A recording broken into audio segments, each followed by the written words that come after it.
So Jeb Bush is the unofficial leading candidate for the GOP for the 2016 presidential race, and he got a lot of blowback for his recent comments about people entering the country illegally without proper documentation. So let's go to the videotape. I'm going to say this and it'll be on tape, and so be it. The way I look at this is someone who comes to our country because they couldn't come legally.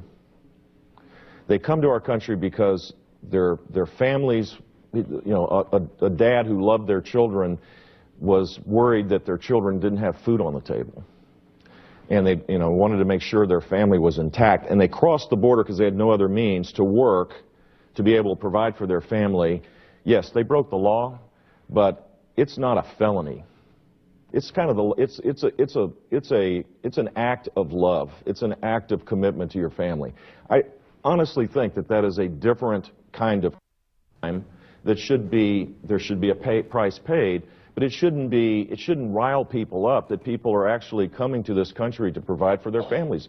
And the idea that we're not going to fix this but with comprehensive reform ends up trapping these people when they could make a great contribution for their own families, but also for us. So I think we need to get beyond the harsh political rhetoric to a better place. You know what? It's funny that he was afraid to say that. He goes, "I'm going to say it to cameras around. Okay, I'm going to say this anyway," because he sounded a lot like Jesus would, and that's going to get him in trouble with the Christians. Oh, it is. Yeah, he's going to be. Believe me, they're already after him already, yeah. right? They're already all over him for saying that. He says that sparked a firestorm. Firestorm. Christians are like, "Are you shitting me? You're going to treat Mexicans like human beings? Get the fuck out of here!" And good old conservative fashion, they of course got someone with a Latino-sounding name, Raul Labrador, a conservative from Idaho, to be the spokesperson for why being compassionate and understanding towards these people is a bad thing. Bad thing. So he says, quote, "When you trivialize the fact that these people have broken the law, I think your message is a little off. I think it's unfortunate." So yeah, I mean, it's like when Fox News gets a black guy to say blacks are bad and lazy. They get a Latino-sounding guy to say, yeah. So the whole thing about, it's funny, the anger people have. I always say this: if you find yourself being angry at someone lower on the economic ladder than you, pretty good chance you're being manipulated by someone higher on the economic ladder than you. And that's exactly, if you find yourself being angry at immigrants who come here for a better life, oh my God, these Mexicans, they come here, what do they think? They get to have a life like I do? They don't. Go back to your own country and starve. That's what good people would do.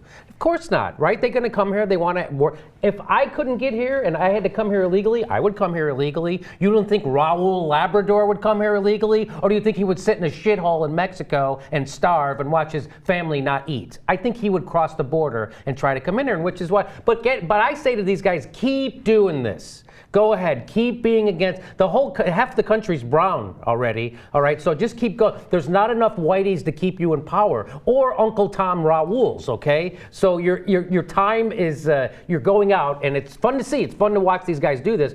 And Jeb Bush knew exactly what he was doing, right? That's a shot across the bow to the Tea Partiers and the Ted Cruz's. It's like, hey, go fuck yourself, because I'm going to win this election, and you guys guess what happened to the last guy who was against this? They didn't win, okay? So I'm going to win the election, and just like John McCain won the primary, just like Mitt Romney won the primary, I'm going to win the election by appealing to people, not by pissing people off. Well, I mean, so do you think Jeb Bush really said it even though he didn't want to say in front of camera, or was it choreographed? No, he knew what he was doing. Oh, totally. Of course Totally. it was. Yeah. Jeb Bush in an unguarded moment. But do you think it's actually calculated as a politically expedient position to take, or do you think he genuinely believes in comprehensive immigration reform?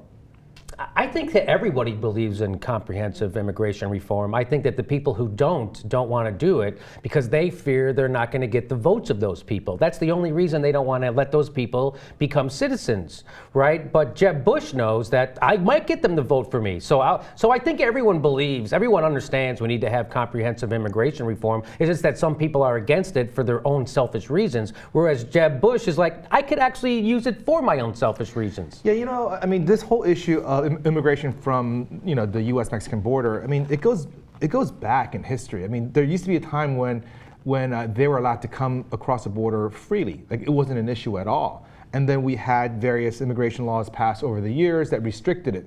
But there was a natural flow of people going back and forth because of the contiguous border. And now you're trying to make it unnatural by saying, don't do that, wait 17 years to get your papers in order and then come. It's just not going to work. So obviously we're going to have a certain percentage of people coming across the border anyway because, look, it's just a continuous border. So we need to have a real life practical solution to this. You can't just demonize these people, rip families apart, imprison them, and continue to lose elections. They can if they want to continue to lose elections. I mean, it's a losing issue for the GOP. They need to figure it out because they have two options. One, enter modern times to the 21st century, or keep appealing to the crazy old racists who are dying off. I mean, that's really their only two options. And they're going to say to you, thanks, Steve, for the advice. We're going to keep appealing to the crazy old racists. Except Jeb Bush, right? Except for Jeb Bush. Made a really smart move and just, pulled the rug out from under the other candidates. I mean, think so. I think that was a strike saying, I am here to play ball, and you better watch out. Because the Bush family, if they are nothing else, they are brilliant at winning elections. Elections. They're Machiavellian. Absolutely. Well, that's what we need. I mean, our country needs, we only had 12 years of Bush, so we need 8 more. Yeah. We only had 8 years of Clinton, so hopefully Hillary will be president for 8 years and someday Chelsea. And we'll have a dynasty of Bushes and Clintons in our country. But wouldn't it be an amazing showdown, the Bush-Clinton showdown? I mean, come on. No. No? Well, Steve, I'm going to disagree with you a little bit because I think Republicans do believe in open borders when it comes to money. Right. And all the money, the profits they've made internationally, they want to open those borders, free that money to come back without penalties. And I think if we could just get them to understand that people should be treated equally with money, then we wouldn't have a problem, right?